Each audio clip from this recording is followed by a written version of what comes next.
이 시간 예배를 통해 주시는 하나님 언약의 말씀은 구약 성경 예레미야 17장 1절에서 8절까지의 말씀입니다.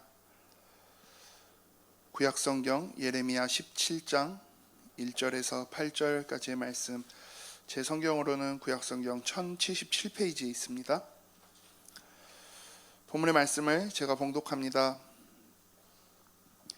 유다의 죄는 금강석 끝 철필로 기록되되 그들의 마음판과 그들의 제단 뿔에 새겨졌거늘 그들의 자녀가 높은 언덕 위 푸른 나무 곁에 있는 그 제단들과 아세라들을 생각하도다. 들에 있는 나의 산아, 내 온 영토의 죄로 말미암아 내가 내 재산과 내 모든 보물과 산당들로 노략을 당하게 하리니 내가 내게 준 내 기업에서 내 손을 뗄 것이며 또 내가 너로 하여금 너의 알지 못하는 땅에서 내 원수를 섬기게 하리니 이는 너희가 내 노를 맹렬하게 하여 영원히 타는 불을 일으켰음이라. 여호와께서 이같이 말씀하시니라. 무릇 사람을 믿으며 육신으로 그의 힘을 삼고 마음이 여호와에게서 떠난 그 사람은 저주를 받을 것이라. 그는 사막의 떨기나무 같아서 좋은 일이 오는 것을 보지 못하고 광야 간조한 곳 건건한 땅 사람이 살지 않는 땅에 살리라. 그러나 무릇 여호와를 의지하며 여호와를 의뢰하는 그 사람은 복을 받을 것이라. 그는 물가에 심어진 나무가 그 뿌리를 강변에 뻗치고 더위가 올지라도 두려워하지 아니하며 그 잎이 청정하며 가무는 해에도 걱정이 없고 결실이 그치지 아니함 같으리라. 아멘. 영적인 것을 점검하라 제목으로 담임 목사님 말씀 주시겠습니다. 되게 오랜만에 뵙죠. 와서 보니까 우리 배 목사님 사역을 잘 하셨는지 우리 권사님들 되게 예뻐지셨고 아부성 발언이 아니고요, 제 이름에 참진이 붙어 있는 거 아시죠? 저는 거짓말 잘 못합니다. 우리 또 집사님들 또 우리 기도했던 장로님 모두 함께 잘 이렇게 교회를 또 지켜주시고 인도받아 주시고 너무 감사하고요. 이 교회의 어떤 영적인 분위기 따라서 우리 렘넌트들이 미래의 큰 영적인 그림들을 또 그리는 그런 또 발판이 되어지기를 항상 소망하고 기도하고 있습니다. 오늘 또 우리 남학뿐만 아니라 완도 같이 함께 영상으로 예배 항상 하던 현장에 이렇게 잠깐 1년에 몇 번 이렇게 오는 거지만은 중요한 영적인 소통들을 같이 함께 되어지고 또 기도 제목들이 나눠지는 그런 영적으로 하나 되어지는 그런 시간들 꼭 누렸으면 좋겠습니다. 우리 광주에 있는 모든 성도님들도 더 뜨겁게 또 남학을 위해서 완도의 일교회를 위해서 여러분들이 기도해 주는 그런 시간이 꼭 되어졌으면 좋겠습니다. 제가 여기 오면 남학으로 오고 완도에 가면 어떤 생각이 나냐니까요, 제가 중국 사역을 이렇게 굉장히 많이 다니진 않았지만 몇 번 이렇게 다니면서 그 이제 뭐 신학원이다 무슨 렘넌트 훈련이다 뭐 이렇게 가서 사역을 하면 이것보다 조금 더 좁은 공간에 한 30-40명, 많으면 한 50명이 이렇게 아파트 안에 이렇게 모여 있어요. 그래서 떠들지도 못해요. 왜냐니까 조금 이렇게 소리가 밖으로 이렇게 세게 나가면 옆집에서 공안에게 신고를 하면 무조건 공안은 신고를 받으면 와야 돼. 우리 한국도 그렇잖아요. 경찰에 신고가 들어오면 좋든 나쁘든 경찰들이 무조건 와서 확인을 하고 가야 돼요. 그래서 신고가 들어가지 않도록 들어갈 때도 같이 항상 성도들이에요. 엘리베이터 딱 타면 전혀 모른 척 그냥 이렇게 딴 데 보고 가요. 그러니까 다른 사람이 타서 둘이 막 아는 사람인데 한 집으로 막 몰려가는 게 이렇게 이상하게 보이면 중국 사람들 바로 또 신고를 하나 봐요, 옆집 사람들이. 그래서 엘리베이터 타도 전혀 모른 척 서로 이렇게 알면서도 이렇게 모른 척 하고 올라가서 이제 집회 장소에 이제 예배 장소에 가면 같이 예배합니다. 막 뜨겁게 기도도 못 하고요, 막 소리내서 찬양도 못 해요. 그런데 제가 거기 가면 항상 제가 감동을 받고 와요. 다음 주에 우리 장병찬 목사님, 미국 우리 장병찬 목사님 오셔서 교회에 오셔서 또 같이 함께 말씀도 나누고 하는 시간이 있을 건데요, 한번 홍콩에서 중국 렘넌트 대회를 했어요. 한 1000여 명이 중국 전역에서 다 모여가지고, 이제 중국에서는 그렇게 모일 수가 없으니까 홍콩에서 모여서 이제 렘넌트 대회를 했는데, 그때 되면 이제 마음껏 거의 평소 때 찬양하지 못했던 소리 막 내서 찬양합니다. 그런데 찬양이 의미 다 달라요. 지역적마다 부르는 그 스타일이 다 달라가지고 왜 하나 돼서 부르는 경우가 없으니까 서로 음도 다 다르고 막 좀 이렇게 두 박을 빼야 되는데 여기는 한 박 빼고 있고 다 틀린데 그때 되면 엄청난 감동이 밀려와요. 그때 같이 장병찬 목사님하고 같이 그 집회를 참석했는데요. 뒤에서 계속 우셨대요. 미국처럼 편안하게 신앙생활 할 수 있고 한국처럼 편안하게 신앙생활 할 수 있는 데서 전혀 느끼지 못하는 영적인 뜨거움과 하나님을 사랑하는 그 사랑의 뜨거움이 비교할 수 없을 만큼 크니까. 그래서 제가 여기 오면 남학이나 완도에 오면 우리 성도님들이 훨씬 더 그냥 편안하게 당연하게 예배하고 누리는 그 현장보다 영상으로 이렇게 예배하고 있는 현장이지만 훨씬 더 뜨겁게 또 하나님 앞에 더 간절하게 또 집중해서 예배하는 그런 축복들 이 현장에 하나님 아시지요 라고 고백하고 또 이렇게 기도하고 제가 가끔 한 번씩 이렇게 발로 밟게 됩니다. 여러분들 저는 한국이 많이 갱신해야 된다고 중국 가서 사역을 하면요 느껴요. 편안한 신앙생활이 어떻게 보면 독이 될 수도 있겠구나. 너무 여유로운 신앙생활이 간절함을 놓쳐버리고 사모함을 놓쳐버리는 그런 또 우리의 어떤 신앙생활의 어떤 터가 될 수도 있겠구나. 그래서 제가 여기 오면은 바짝 긴장이 되고요.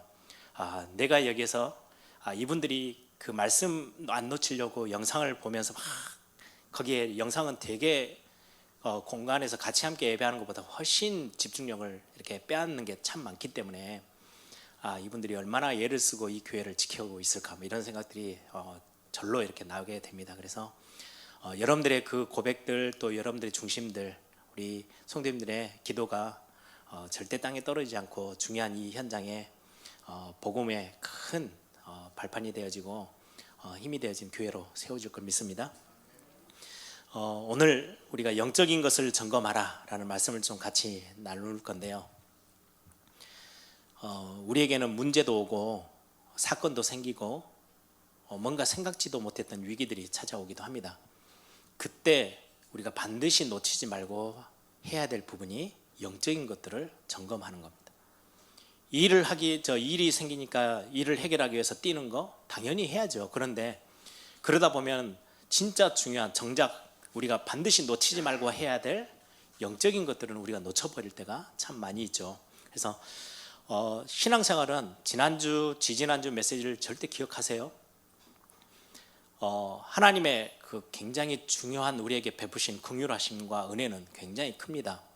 그래서 우리의 연약함을 완전히 체휼하시는 그리스도께서 이 땅에 오셔서 편안한 왕궁에서 편안한 삶을 누리다가 가셔서 우리를 대변하고 우리를 중보하고 계시는 게 아니에요.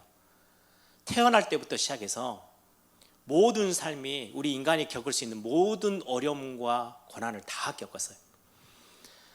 제가 지지난주인가요? 제 딸이 고난주간 때 저에게 이렇게 포럼을 하고 싶다고 전화를 해서 쭉 하는 그 포럼의 내용이 그거예요. 그 미국에서 이렇게 예배 때 설교가 그리스도의 비하, 낮아지심 뭐 그런 설교를 들었대요. 자기에게는 어렸을 때부터 교회에서 쭉 목사 딸로 있었잖아요. 들었는데 한 번도 생각지도 못했던 거를 이제 귀에 들리기 시작한 거죠. 예수님이 처음 태어나면서부터 얼마나 많은 고난과 무시당함과 이런 것들을 쭉 이제 설교를 들으니까 나는 예수님이 그렇게 그냥 십자가에 고난 당하셨던 거 그렇게만 알고 있었던 예수님의 삶이 그게 아니더라고. 막 포럼을 하는데요. 제가 감동을 받았어요. 예수님이 여러분들을 어떤 연약함, 왜 흔들리는 거, 왜 갑자기 막 신앙생활 뜨겁게 하다가 갑자기 믿음 없는 것처럼 푹 주저앉아 있는지 예수님 너무 잘 아세요. 그래서 예수님이 부활하셔서 승천하셔서 보좌 우편에 하나님 옆에 계시면서 계속 우리를 위해서 중보한다는 것은요 엄청난 은혜입니다. 우리를 너무 잘 아시는 분이 계속 이야기하는 거예요.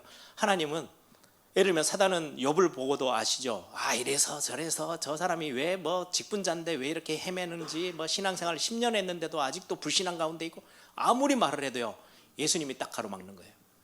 아니야. 그렇기 때문에 내가 모든 것 다 짊어지고 내가 피 흘려서 끝냈어.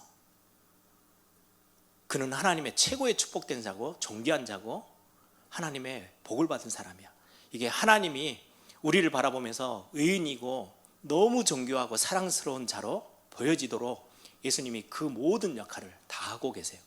그래서 그 예수님 때문에 우리는 신앙생활을 정말 기쁘게 감사하게 하는 거예요. 뿐만 아니라 오늘 말씀처럼 우리가 막 예를 써서 그러면 막 노력해서 그 은혜의 자리로 나아가야 됩니까? 아니요. 하나님의 선물이에요. 그냥 달라고 하면 돼요.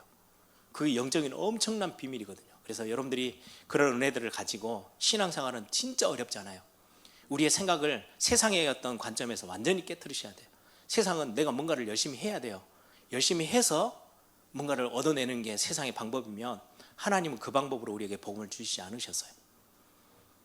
우리가 원치도 않았는데, 우리가 생각지도 못했는데 스스로 인간의 몸을 입고 오셔서 우리의 모든 죄를 다 해결하시기로 작정하셨고, 우리에게 엄청난 구하기만 하면은 은혜로 선물로 믿음을 주셔서 그리스도를 알게 하고 그리스도를 믿게 하고, 뿐만 아니라 그리스도를 믿어 고백한 하나님의 자녀들이 정말 하나님의 능력으로 역사하고 계심이 믿어져서 현실을 너무 쉽게 뛰어넘을 수 있을 만큼의 은혜를 하나님은 오늘도 준비하고 부으시는 축복이 우리에게 있습니다. 그래서 오늘 영적인 것을 점검하라 하는데 간단하게 좀 살펴볼 겁니다. 가장 중요한 영적인 거라고 했을 때 영적인 것의 시작이 무엇입니까? 너무 쉬워요. 하나님은 영이시고 저와 여러분은 영적 존재로 창조하셨어요. 저와 여러분에는 하나님과 통할 수 있는 영적인 것, 영적인 신령한 것이 저와 여러분의 속에 있어요. 이거를 알기만 하시면 돼요. 그 아는 것에서 모든 것들이 시작되어져요. 고린도전서 12장 1절에 보시면 한번 찾아볼까요? 우리 3부 예배 때니까 고린도전서 12장 1절 한번 보십시다.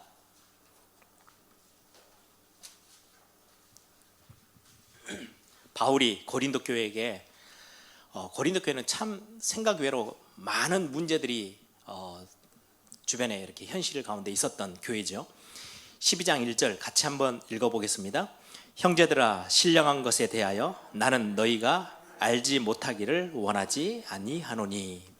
신령한 것, 영적인 것, 하나님과의 관계되어 있는 모든 것들, 신령한 것을 너희들이 모르기를 원치 않는다. 그 말은 너희들이 그걸 진짜 알기를 원한다. 영적인 것들을 알아가는 것은 우리의 모든 문제를 해결하는 데 있어서 가장 중요한 부분이기도 합니다. 그래서 하나님이 영이시고 우리는 영적인 존재로 창조되어졌어요.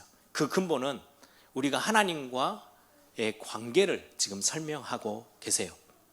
우리가 신앙생활하면 잘못 여러분들이 이해하시면, 신앙생활은 매주 주일날 와가지고 하나님 앞에 뭔가 숙제검사 받듯이 지난주 한 주간 어떻게 살았냐, 그럼 이러이러히 살았습니다. 그럼 뭐라 하고 야단 맞고, 이게 아니에요. 뭔가를 보고하고. 저는 초등학교 때 트라우마가 좀 있거든요. 초등학교 2학년 때 이렇게 얼굴은 기억은 안 나는데 머리 헤어스타일만 기억이 나요. 완전 아줌마 빠마, 꼬불꼬불꼬불하는 빠마로 이렇게 있는 선생님이셨어요. 담임 선생님인데 숙제 검사를 하는데, 숙제 이제 노트 있잖아요. 쫙 이렇게 펴놓고 분반대로 이렇게 쭉 전체 한 그때는 60명씩 되니까 다 조사하다가 제가 중간 정도 앉아 있었는데 딱 제 노트를 들더니 그 자리에서 학생들 다 보는 데서 노트를 반으로 딱 찢어버리더라고요. 글씨가 왜 이래 하면 딱 던지고 그냥 가셔요. 저는 그걸 점검받는 그 뒤로부터는 저는 글씨 쓰는 거, 그래서 저는 지금도 설교 준비 되게 내 노트 보여주는 걸 되게 싫어합니다. 컴퓨터로 이렇게 치고 말지. 왜냐니까 그때의 어떤 기억들이 있어요. 근데 우리가 매주 하나님 앞에 와서 숙제 검사 받듯이, 노트 검사 받듯이 우리가 신앙생활을 이렇게 하나님 앞에 내놓고 하나님은 다 그거 이렇게 따지고 평가하고, 이게 아니에요. 하나님은 그냥 우리하고 사귀기를 원하시는 거예요. 사랑을 나누기를 원하는 게 우리를 지으신 첫 번째 이유 중에 하나거든요. 그래서 반드시 신앙생활은 그 영적인 것이라고 했을 때는 뭔가를 대단한 걸 하는 게 우선이 아니고요, 그 영적인 하나님과의 사귐의 관계 속으로 먼저 들어가세요. 관계가 살아나기 시작하면 모든 것들이 다 달라집니다. 그렇죠? 사랑하는 사람이 생기면 우리가 하는 모든 부분에 있어서요, 행동의 모든 분야가 완전히 다 달라지기 시작해요. 내가 좋아하는 사람, 가정이 내가 좋아하는 사랑하는 자녀들이 있고 내 남편이 있고 내 아내가 있으면요, 집에 갔을 때 내 삶은 밖에서 살아가는 삶하고 완전 다른 삶을 살아요. 피곤한데도 어떨 때는 아이들을 위해서 놀아주기도 하고 일도 하고 뭔가 챙기기도 하고, 아내를 사랑스러운데 아내가 피곤하다? 그럼 내가 대신해서 집안일도 돕기도 하고, 한국 사람 그런 거 잘 안 하지만 아무튼 그런 부분이 관계 속에서 생겨나는 거예요. 신앙생활은 철저히 관계가 가장 우선입니다. 눈에 보이지 않는 하나님, 영이신 하나님과 영적인 존재인 우리가, 그래서 그 신앙생활 속에 가장 중요한 것은 우리가 관계 속으로 사귐의 관계의 가장 첫 번째 자리가 예배 자리예요. 그리고는 성경 읽기라는 거는요, 꼭 연애 편지 있듯이 하나님이 우리에게 주신 말씀들을 읽고, 그렇구나, 하나님이 이런 걸 좋아하시는 거구나, 하나님이 이런 걸 싫어하시는 거구나, 관계 속에서 이해하지 않으면 신앙생활은 꼭 뭔가를 점검받고 평가받고 점수 매기듯이 가는 것처럼 들려지면 신앙생활은 결국 거기에서 실패를 맞이하게 되거든요. 이 하나님과의 관계가 완전히 깨어진 것을 해결하신 분이 예수 그리스도시요. 십자가에서 다 끝내시고 보좌에 앉으셔서 계속해서 그 관계에 걸림돌이 되어지는 죄 문제, 저주의 문제들을 지금도 대제사장 되셔서 우리 앞에서 그 부분들을 다 걸림돌을 제하고 계시는 거예요. 우리에게 착하게 살아 이게 아니고, 우리가 연약해서 또 넘어져 있는 걸 아시고 그때마다 하나님 앞에 예수 그리스도의 자기의 십자가의 보혈의 피를 딱 내미는 거예요. 어린 양의 피를 가지고 지성소에 들어가듯이 보좌의 지성소에 딱 가서 이것 보시고 끝내시죠. 막 하나님이, 아니 지난번에도 또 똑같은 거, 아니요, 그것 때문에 내가 십자가 졌잖아요, 용서해 주셔야 해요 라고 계속해서 우리를 대변하고 우리를 중보하고 계시는 그리스도 때문에 우리가 담대하게 막 고개 숙이고 어쩔 줄 몰라서 하는 게 아니고요, 은혜의 보좌에 담대히 나아갈 수 있는 축복을 우리에게 그리스도 때문에 허락하셨어요. 오늘 또 지난주에도 말씀 나눴죠.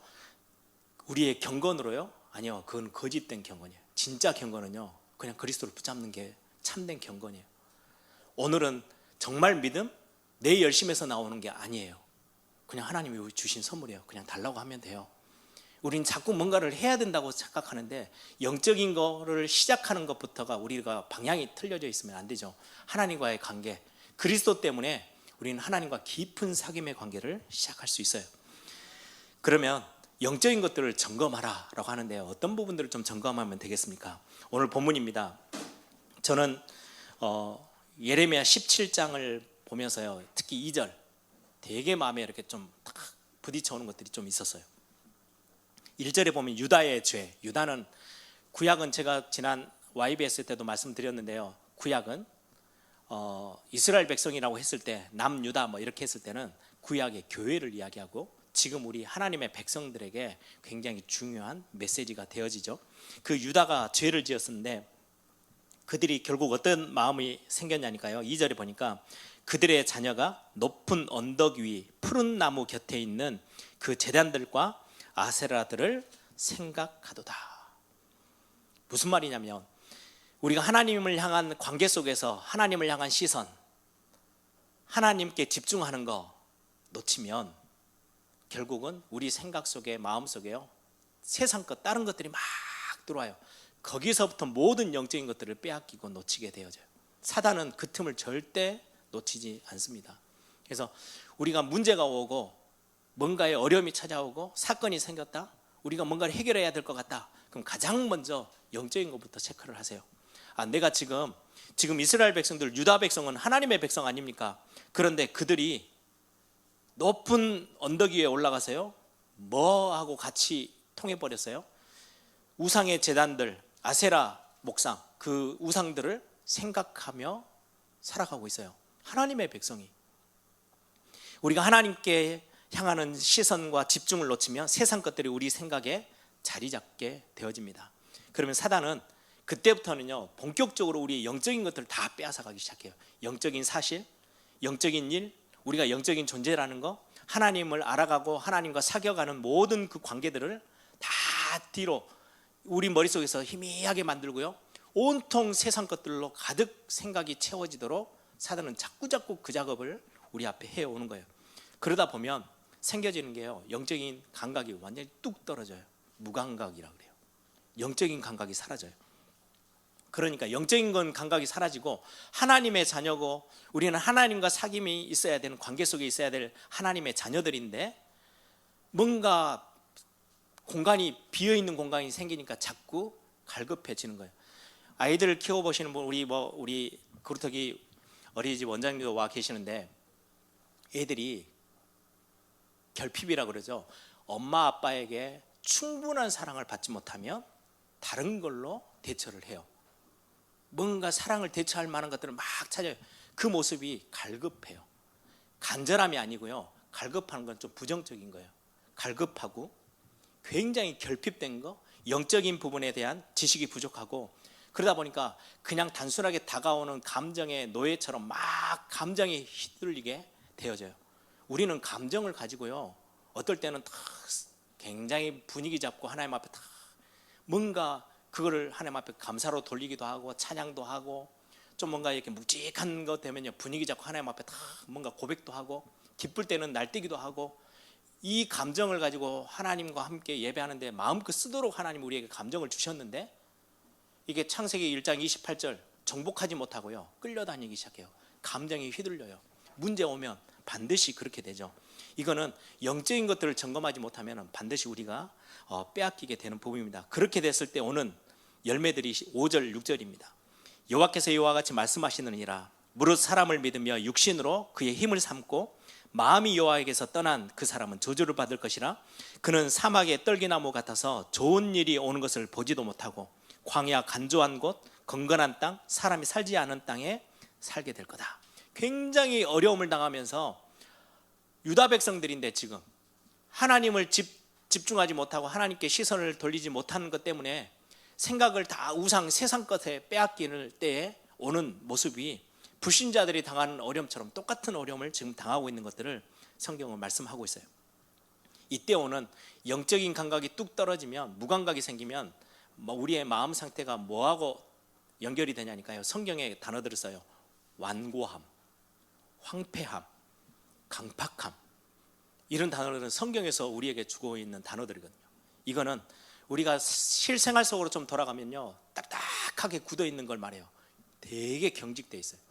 인간관계 속에서도요, 영적인 게 풀리지 않고 뭔가 자꾸 무감각이 찾아오기 시작하면 결국 우리의 삶에 있어서 사람과의 인간관계 속에서도 되게 경직돼요. 딱딱하게 굳어요. 위축돼요. 공격성도 생겨요. 충동적으로 움직여요. 감정에 뭔가 휘둘리고 조절이 되지 않는 모습들.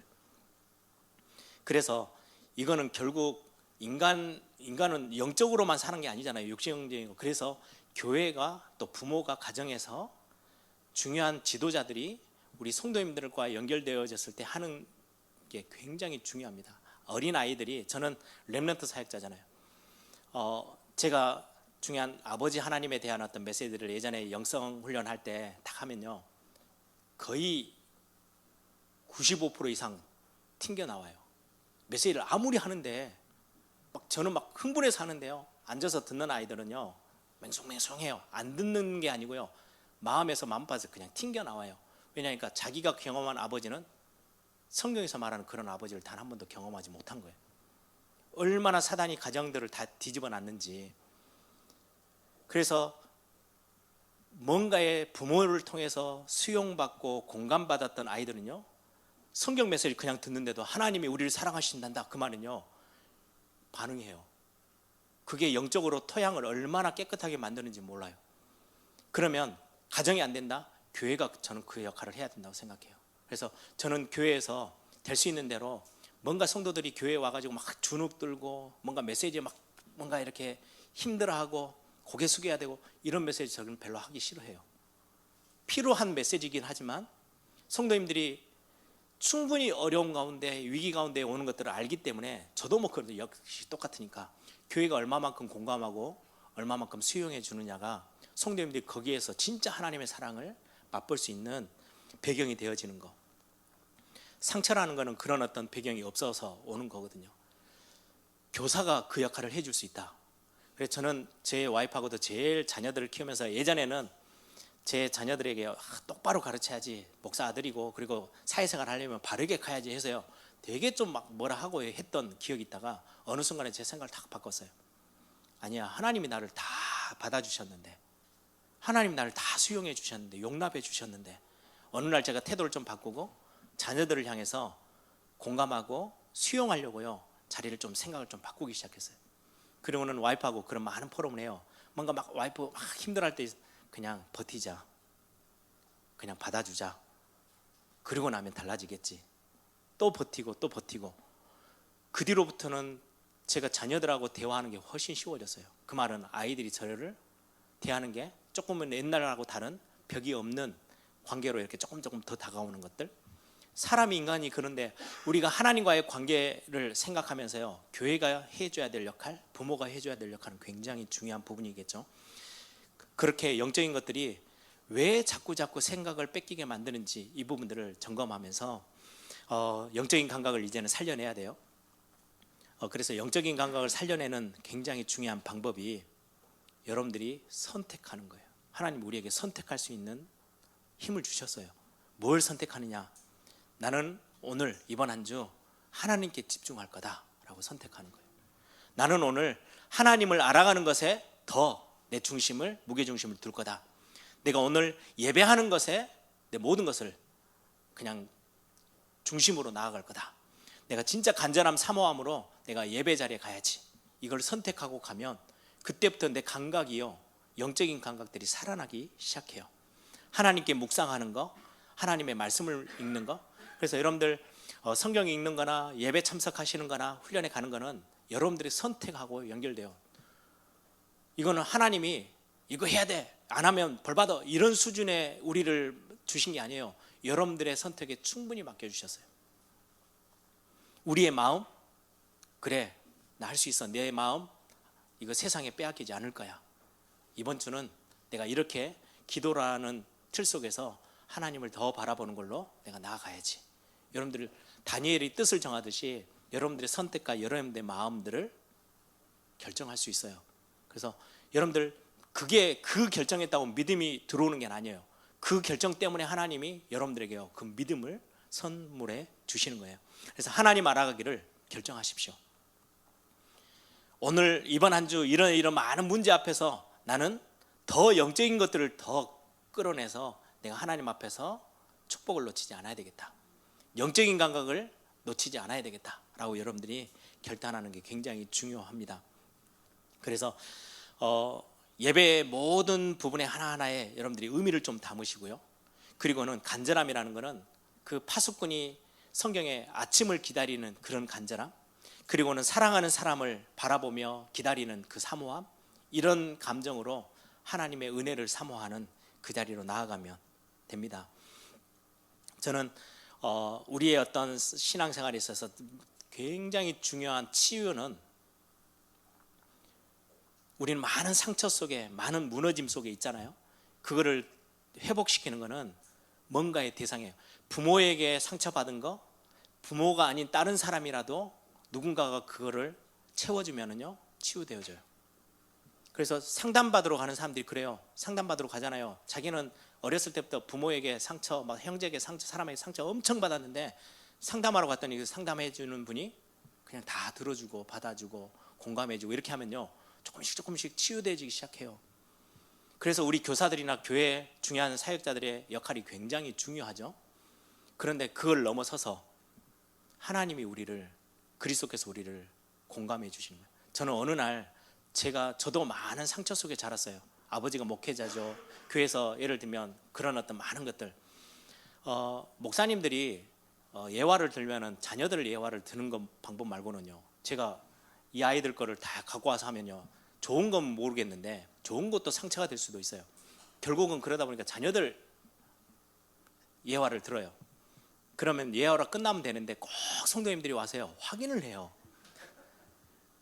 예를 들면 제가 지지난주 이렇게 하면서 그 조회가 가지고 있었던 쿠션, 롱 쿠션 그거 이야기했잖아요.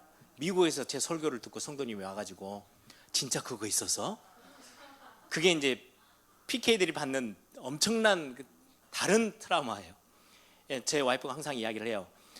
장병찬 목사님이 딸들이 셋이 있는데 딸 중에 한 명이 이빨이 뭐 이렇게 조금 삐뚤삐뚤한데 하나님 앞에 기도했더니 이빨이 좀 바르게 됐대 했더니 설교 끝나자마자 모든 성도들이 다 와가지고요, 야 입 벌려봐, 웃어봐, 이빨 좀 보자. 그러면은 그 트라우마는 도저히 감당이 안 될 만큼 상처로 확 와요. 목회자 자녀들은 어쩔 수 없는 그런 성도들 사이에서 자라와야 되니까. 저는 그것뿐만 아니라 뭐 집안이 뭐 넉넉하지도 않았죠. 저는 능력도 없죠. 이런저런 많은 상처에 뒹굴었던 저를 어느 날 제가 뭘 딱 경험했냐니까요. 그 뒤로 부모님들이 갑자기 복음 받고 막 삶이 변해돼 가지고 저를 막 공감해 줬냐? 아니요, 똑같았어요. 그냥 우리는 거의 방목 수준. 아버지 어머니를 목회한다고 우리를 그냥 방목 수준으로 너 알아서 커 뭐 이렇게. 그런데 어느 날 하나님이 나를 공감해 주시고 수용해 주시고 무한 그냥 품어 주시는 그것들을 경험하면서 엄청난 치료를 맛봤어요. 또 다른 대상이 저를 품어 주시는 거, 여러분들이 그거를 경험할 때 여러분의 삶의 현장에서의 은혜는요 엄청나게 크게 다가옵니다. 그래서 영적인 걸 놓치지 말고 하나님과의 관계를 놓치지 말라는 거예요. 여러분들이 묵상하는 시간, 잠깐의 시간에 그 하나님의 사랑을 맛볼 수 있어야 돼요. 그러면 모든 걸 넘어설 수 있을 만큼의 힘이 생겨요. 우리가 단순하게 막 하나님이 우리가 기도하고 있으면 갑자기 은혜다라고 툭 던져지는 게 아니고, 실제 우리의 인간관계 속에서 어머니에게 받아야 될 사랑을 못 받으면 애착이 생기고 문제가 생기고 그것 때문에 행동에 많은 부분이 열려야 되는 것처럼, 우리가 영적인 삶에서도요, 믿음을 아무리 듣고 은혜라는 단어를 수많이 들었는데도요, 나는 여전히 상처 속에 있어요. 여전히 문제 속에서 허덕이고 있어요. 언제 그게 회복되기 시작하느냐? 진짜 하나님의 사랑이 탁 다가왔을 때는, 채워지면 달라져요. 여러분들, 우울증은 상실감에서 오는 게 가장 큽니다. 예전에는 내가 건강했어요. 그런데 사고로 다리를 잃었어. 상실했어요. 그러면 그게 채워지기 전까지는 아무리 옆에서 수많은 돈을 가져다 주고 엄청난 걸 채워줘요, 절대 그 우울증은 안 없어져요. 결혼하고 나면은 우리 아내 되신 분들이 결혼하고 나서 아이를 낳고 나면 잠깐 이렇게 우울증이 올 때가 많죠. 감기처럼 와요, 우울증은. 왜냐니까 처녀 때는 조그마한 백 이쁜 거 탁 힐 신고 탁 다니고 다니던 내 모습이 어느 날 사라졌어요. 상실됐어요. 이따만한 기저귀 가방 뒤에 메고 다녀야 되고요, 몸매 다 틀어졌죠. 내가 내 혼자 이렇게 멋부리고 갈 수 있는 상황이 하나도 없어요. 애들 챙겨야 되죠. 그럼 내 옛날의 모습이 다 상실된 거예요. 그럼 남편은 몰라. 남편은 쭈르륵 가면 돼. 근데 그것 때문에 오는 상실감 때문에 오는 우울증은요 심각해요.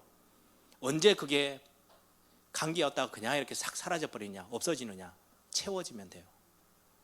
누군가가 나를 채워주면 돼요.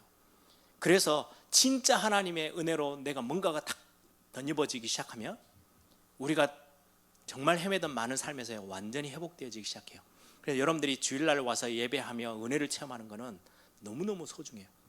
내가 열심히 한다고 문제 해결이 되는 게 아니고요, 어느 순간에요 문제를 바라보는 눈도 바뀌고요, 아이들이 뭔가 조그마한 거에 상처에 막 뒹굴다가 뭔가 다른 사람이 자기를 충분히 이해해주고 품어주고 공감해주는 사랑을 딱 경험하고 나면요, 문제 보는 눈이 확 달라져요. 아이들의 행동이 완전히 달라지는 것처럼 우리가 하나님과의 관계로서 회복되기 시작하면 문제를 보는 눈, 환경을 접근하는 거, 사건을 접근하는 모든 방법들이 다 달라지기 시작해요. 거기서부터 진짜 응답은 오는 겁니다. 그래서 오늘 말씀의 핵심입니다. 여러분들이, 저는 어느 날 제 기도가 그거였어요. 에베소서 1장 17절에서 19절, 하나님이 어떤 분인지 좀 알게 해주십시오. 나를 진짜로 구원해 주시고 나를 긍휼히 여기시고 사랑해 주시는, 생명 다해서 사랑해 주신 그 하나님이 어떤 분인지를 체험케 해 주십시오.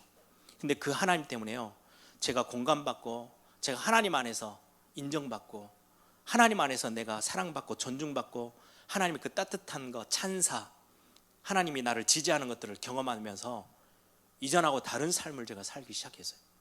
문제 온다? 그래, 넘어설 수 있어. 예전처럼 막 눈치 보고 뭔가 막 그 속에서 막 헤매이는 제 삶이 아니고요, 완전히 달라졌어요.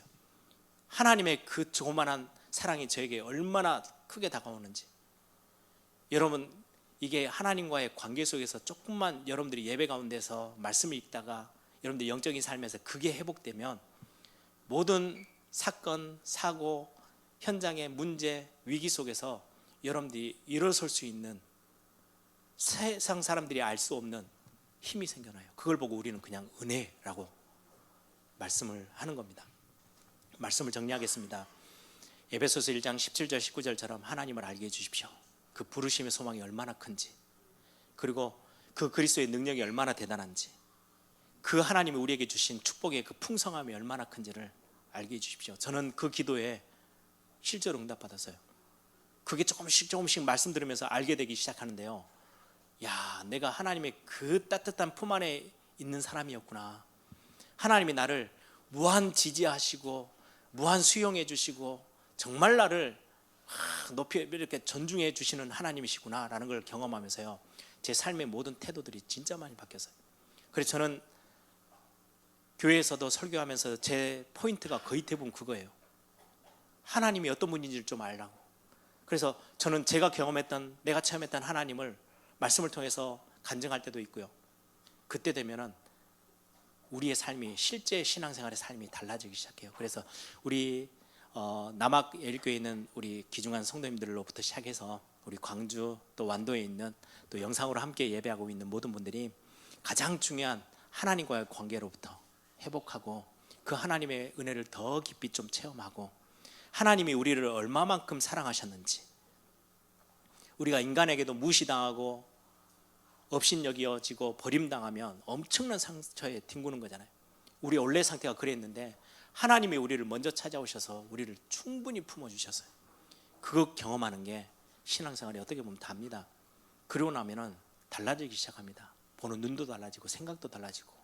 그래서 여러분들이 그런 어떤 복음 안에서의 응답들을 확인하는 그런 최고의 축복된 또 이번 한 주 부활하신 주님이 그냥 우리와 함께 계셔 이 수준을 넘어서서 그 하나님과의 관계가 지금보다 하나 더 깊어지고 그 하나님, 나를 사랑하셔서 구원하신 그 하나님이 조금 더 체험되어지고 그 하나님이 발견되어지는 그런 멋진 또 이번 한 주가 되기를 소망합니다. 이제 한번 다 같이 한번 기도하십시다. 하나님이 나를 향해서 모든 걸 다 공감하고 계세요. 저는 그 하나님을 어느 날 맛보아 알게 됐어요. 나를 인정해 주시는 분. 사람들은 저를 어떨 때는 무시할 때도 있고 인정 안 하고요, 업신여길 때도 있는데 하나님은 끝까지 나를 인정해 주시고 사랑해 주시고 존중하고 따뜻하게 안아주시고 나를 볼 때마다 그리스도 때문에 찬사를 보내시고 지지하시는 그 하나님을 저는 매 순간 경험합니다. 말씀을 통해서 경험합니다. 설교 준비하다가 저 혼자 감동받아서 그 하나님의 사랑을 느끼면서 눈물을 흘릴 때가 한두 번이 아니에요. 저는 그 하나님의 사랑 때문에 어떻게 보면 제가 우리 성도님들 앞에 부족한 종이 서 있을 수 있는 은혜를 입었어요. 우리의 자녀들이 그 축복을 누려야 되겠죠. 우리 성도님들이 그 응답이 주어질 때 우리는 문제 앞에 섰을 때 달라지는 또 다른 모습에, 진짜 승리의 모습에 우리는 서게 됩니다. 하나님, 진짜 하나님 영적인 거 먼저 점검하고 확인하고 영적인 것들을 결정하고 하나님을 더 알아가기를 결정하는 우리의 삶의 기도의 제목들이 회복되어지도록 이 시간 한번 다 같이 한번 통성을 함께 기도하겠습니다. 살아계신 아버지 하나님 감사합니다.